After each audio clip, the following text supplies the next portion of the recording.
Hello dear student, কেমন আছো? I hope প্রত্যেকে শুধু ভালো নয়, ভীষণ ভালো আছো। স্ক্রিনের ওপর একটা কোশ্চেন দেখা যাচ্ছে। এই কোশ্চেনটা আমরা প্রথমে পড়বো, বুঝবো, তারপর অঙ্কটা প্র্যাকটিস করবো। ওকে, কি বলেছে দেখো। একটি টেপ রেকর্ডার 995 টাকা বিক্রি করায় 10% লাভ হলো। তারপর দেখো 810 টাকা বিক্রি করলে কত লাভ বা ক্ষতি হতো। ঠিক আছে, ধরছি টেপ রেকর্ডারটার অরিজিনাল ক্রয় মূল্য এক্স টাকা। ঠিক আছে, এবারে এক্স টাকা যদি হয় তাহলে এখানে 10% লাভ বলেছে, তাই তো? এখানে 10% যদি অ্যাড করি সো কত হবে? 110x/100 হবে। হ্যাঁ, আবার দেখো কোশ্চেনে বলেছে যে 10% লাভ করে টেপ রেকর্ডারটা বিক্রি করেছে 935 টাকা। তাহলে 10x যদি ক্রয় মূল্য হয় তা থেকে 10% যদি এক্সট্রা দাম ধরি তাহলে এটা হচ্ছে বিক্রিত মূল্য। এটা ইকুয়াল টু 935 লিখতে পারি। হ্যাঁ, কারণ এটাও হচ্ছে ক্রয় মূল্যের থেকে 10% বেশি দাম ধরা আছে, আর এটাও ক্রয় মূল্যের থেকে 10% বেশি দাম ধরা আছে। ওকে, তাহলে চলো, তাহলে এক্স ইকুয়াল টু কি? অবভিয়াসলি 935কে আমি এখানে লিখলাম, 100টা ভাগ আছে গুণ করব, আর 110টা গুণ আছে ভাগ করব।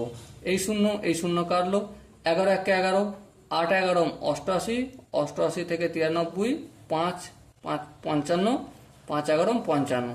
সো আলটিমেট কি পেলাম? এক্স এর ভ্যালু 850 টাকা। তার মানে ক্রয় মূল্য কত পেলাম? এটা কি হলো? ক্রয় মূল্য, তাই না? এবারে ব্যাপার দেখো, বিক্রি করবে বলছে ক টাকায়? 810 টাকায়। তাহলে ক্ষতি হবে না লাভ হবে? অবশ্যই ক্ষতি হবে। তাহলে ক্ষতি সমান ক টাকা? ক্ষতি ইকুয়াল টু 8, ক্রয় মূল্য 850 মাইনাস 810 বিক্রি সমান 40 টাকা ক্ষতি হবে। ঠিক আছে, সো এখানে দেখো option C is the right answer.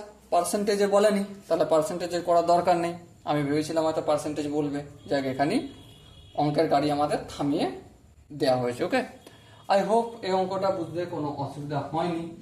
যদি কোনো স্টেপ বুঝতে অসুবিধা হয়, এখানটা হতে পারে। এখানটা কি করেছি?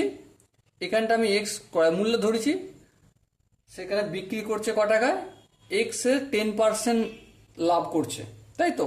তাহলে এক্স এর সাথে অ্যাড করছি এক্স এর 10%।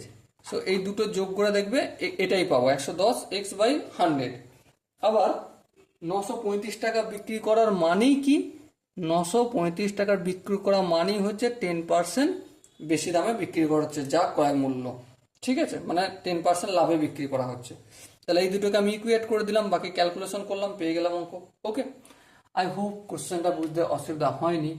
যদি কোনো জায়গায় বুঝতে অসুবিধা থাকে বা ডাউট থাকে, কনফিউশন থাকে, তার জন্য কমেন্ট বক্সটা খোলা রইল। ওকে, তো দেখা হচ্ছে পরের সেশনে। ততক্ষণ পর্যন্ত ভালো থেকো, সুস্থ থেকো এবং জয় হিন্দ।